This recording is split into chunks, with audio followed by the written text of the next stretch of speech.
Beaucoup de choses incarnent l'identité du Royaume-Uni, mais peu le font plus que le tournoi de tennis annuel de Wimbledon.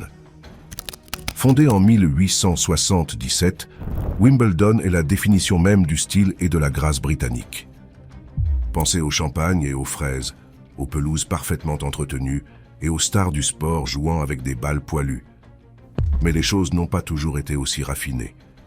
En fait, dans les premiers temps du tournoi, l'une des plus grandes stars de Wimbledon était un escroc et un meurtrier violent dont l'histoire commence sur le centre-court et se termine devant une cour d'assises.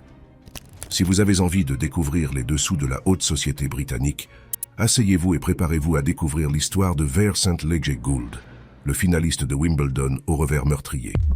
Nous sommes en 1879 et le championnat de tennis de Wimbledon accueille la troisième finale de sa jeune histoire. Les hommes qui se disputent le titre de champion du tournoi sont le révérend John Hartley du Yorkshire et Vere St. Leger Gould, un adversaire que le révérend décrit comme un Irlandais joyeux et sauvage. Sauvage, c'est certain, car l'homme du pays du trèfle fut plus tard responsable de ce qui allait être connu comme le meurtre de la Malle de Monte-Carlo. Vere St. Leger Gould, comme vous pouvez probablement le déduire de son nom, est né dans une riche famille aristocratique irlandaise, le 2 octobre 1853. Le jeune homme se montre doué pour les activités sportives, notamment la boxe, mais dans les années 1870, Gould, petit-fils d'un baronnet, troque les coups de corps pour les coups de crosse-court, alors que le tennis sur gazon prend d'assaut la noblesse anglaise. Ce changement d'orientation ne tarde pas à porter ses fruits. Au cours de l'été 1879, Gould remporte le premier championnat irlandais de tennis sur gazon avant de traverser la mer pour se rendre en Angleterre et participer au championnat de Wimbledon. Gould était en forme et n'a perdu que 2 sets sur le chemin de la finale. Il avait un revers notoirement fort et une approche offensive du jeu, montant souvent au filet pour terminer un point au lieu de jouer des coups depuis la ligne de fond, comme la plupart de ses pairs. La finale devait avoir lieu un lundi, et les 2 finalistes n'auraient pas pu avoir des approches plus différentes dans leur préparation. Le révérend Hartley prononça des sermons devant ses fidèles, tandis que Gould passa le sabbat à se préoccuper d'esprits d'une toute autre nature. Au moment de confronter les raquettes, Gould a une gueule de bois brutale. Il perd en 2 sets. La défaite frappe Gould de plein fouet. Découragé et n'apprenant manifestement pas de ses erreurs, il se tourne à nouveau vers la boisson, en y ajoutant l'opium pour faire bonne mesure. Ce qui avait été une carrière de tennis prometteuse commence rapidement à s'effilocher. L'année suivante, Gould ne parvient pas à défendre son titre de champion d'Irlande et en 1883, il se retire définitivement du jeu, déménageant à Londres pour se consacrer à ses nouvelles passions. Se débarrasser complètement de son visage et jouer tout son argent. Bien que Gould semble avoir le doigt fermement appuyé sur le bouton d'autodestruction, il parvient à se trouver une femme pendant son séjour à Londres, une Française 2 fois veuve du nom de Marie Giraudin. Elle possédait une couturière locale, et bien qu'on dise qu'elle n'était pas une peintre à l'huile, elle pouvait être charmante quand elle le voulait. Bien qu'il semble que ce soit surtout lorsqu'elle demandait à l'une de ses clientes fortunées de lui prêter de l'argent. Giraudin avait des goûts de luxe, et les revenus de son entreprise ne suffisaient pas à les satisfaire. Le couple se marie en 1891, et ne tarde pas à accumuler des dettes dans tout Londres, au point de se retrouver dans l'incapacité de payer le loyer de leur grande maison du West End, richement meublée. En couple responsable, Gould et sa nouvelle épouse résolvent ce petit problème, en vendant tous les meubles du propriétaire et en s'enfuyant.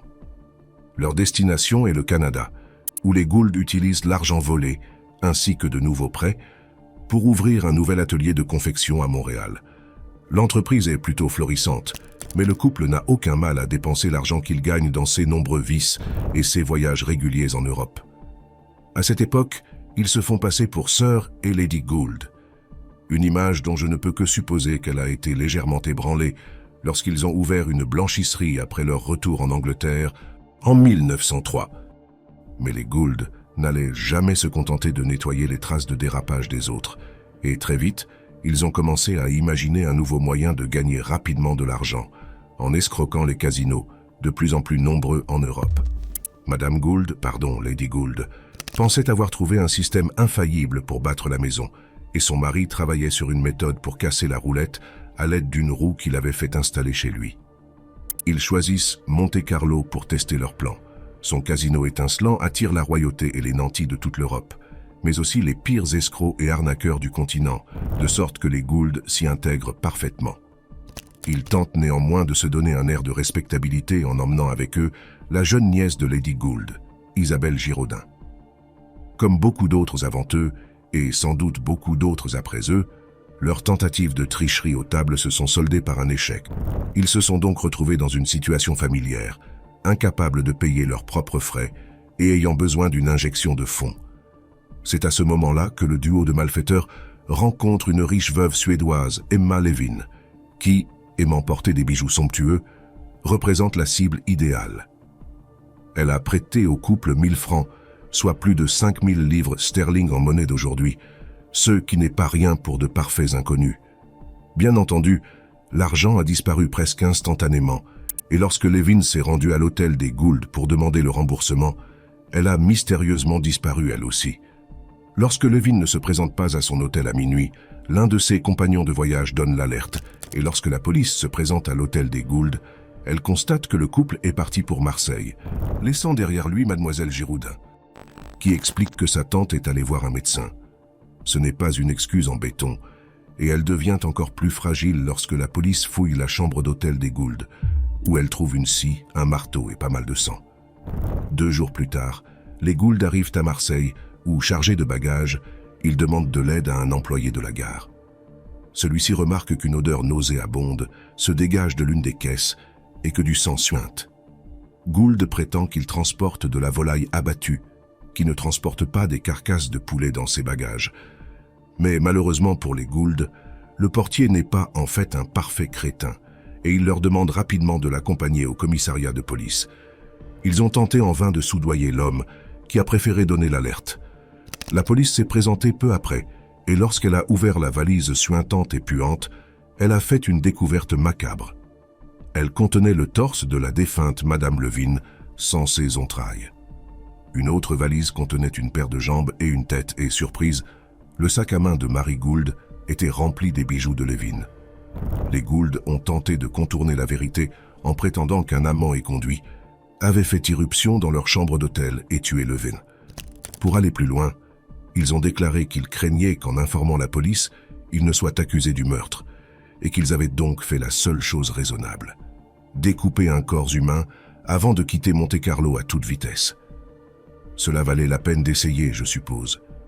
Le meurtre horrible et les poursuites judiciaires qui s'ensuivent créent un énorme émoi dans les médias. Au moment du procès, l'histoire des Gould avait encore changé.